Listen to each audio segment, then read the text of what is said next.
در این صحنه توجه کنید، اینجاست که راننده پیاده میشه و از شیشه عقب میتونید ببینید که رفته سراغ موتور سوار رو، داره یک بسته مشکوک رو ازش میگیره.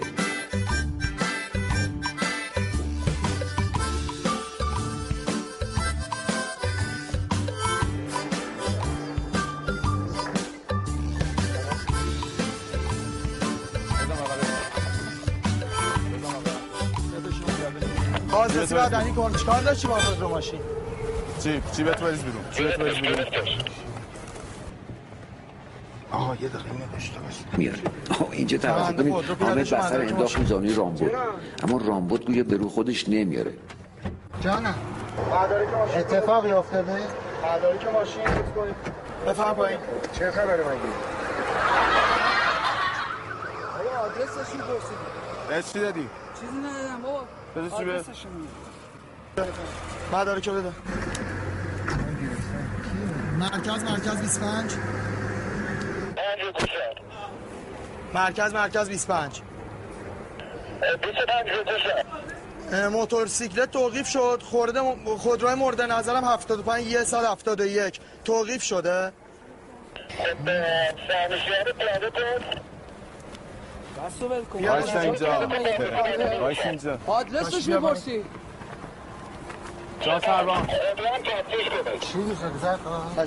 سرکار بازرسی بدنی کنید. تشریف اینجا. تشریف نیاد پایین. یا اینجا وایسا. چیزی شده؟ چی گرفتی؟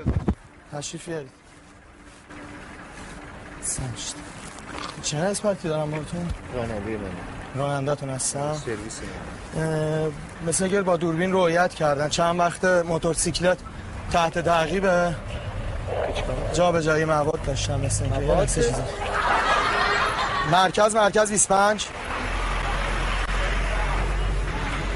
مرکز 25. دور ماشین. من اصلا نمیشناسم سرکار بازرسی ماشین رو انجام بدید.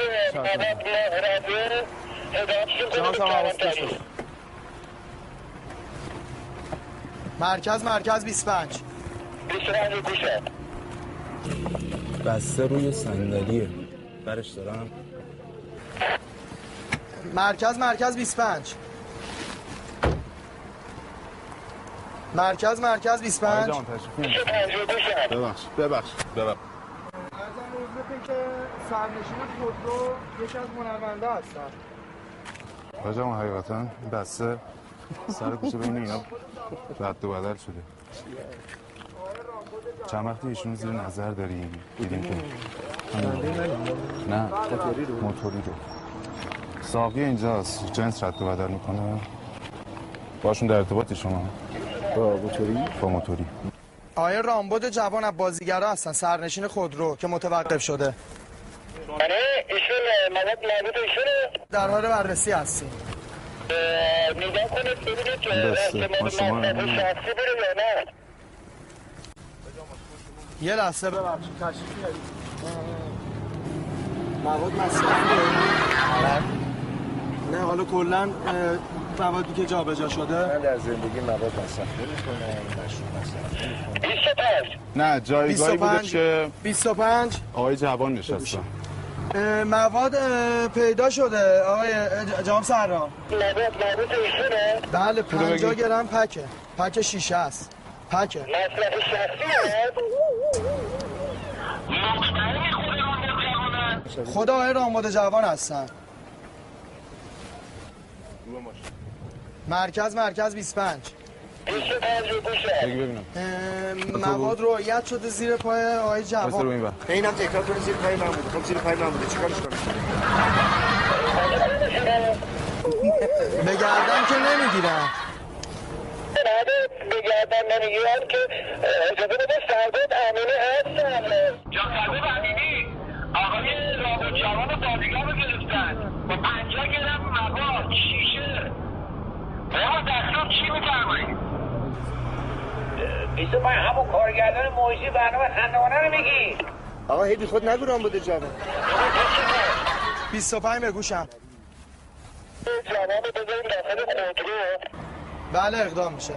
نه بشید داخل ماشین شما. مدام دارن یکی یکی تو بیسیم به هم اطلاع میدن رامبد جوان میگن تو ماشینش مواد بوده خیابون فربین آبرو واسه من نذاشتن. بابا فربین مثل بیننده یه خیابون سمت راست فربین پایین ما گرفتن بعد میگن بین پای من بوده من اصلا مواد مصرف نمی‌کنم اصلا ببین اینقدر چیزی شبیه دوربین مخفی واقعا. دیگه چیه دوربین مخفی چیه؟ چرا عصبی؟ باهاش آخه به من چه ربطی ما هم داره؟ مأموریم خب منم مثل فعلا نمیدونم جریان چیه.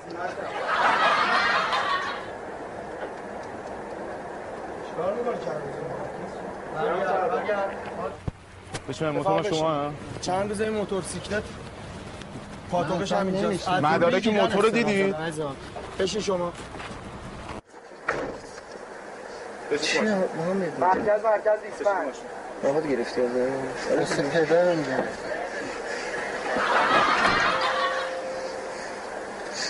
ماشین خاموش کن. خاموش کن ماشینو. خودرو متوقفه. اگر برای مصرف برای کیه؟ کی مصرف میکنه؟ چی؟ کدومتون مصرف میکنه؟ مصرف کننده کیه؟ مصرف کننده یه بسته کیه؟ از پک 50 گرمیه رویت شده خودرو هم متوقفه تا منتظر دستور شما هستید. بپرس اگه مصرف شخصه چون ما برنامه‌شو دوست داریم این دفعه رو گذشت میکنیم بریم خود بده که دیگه مصرف نکنیم. آقای جواد من آبرو دارم درسته؟ یه چند لحظه اجازه بدید. اگه بس مال خودتونه ما اینو همینجا بهتون بدیم برید. مال من؟ بله. اون چی هست اصلا؟ نمیدونم والا. شما گرفتی درسته؟ بازش اصلا ایشونو نمیشناسم. شما این بسته رو گرفتی. من اصلا این آقا ما خیلی وقت زیر نظر داریم این آقا رو. من این آقا کاری ندارم. یه چند لحظه من اینو بازش کنم.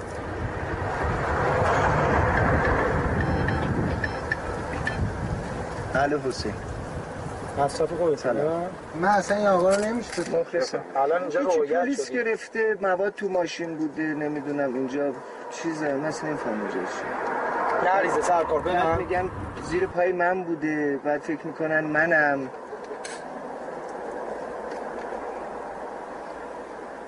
نمیدونم شبیه شکر رو که شوخی داره میکنه. جناب سرایی دیگه من به خود جوان مشکوکم. احتمالا راننده داشته برای خود آقای جوان چیز جابجا میکرده. میگه از خنده‌هاش برنامه خنده‌واری که قهقه میزنه برنامه یه چیزی مصرف میکنه. آقا مصرف شخصی داری شما؟ مطمئن بودم.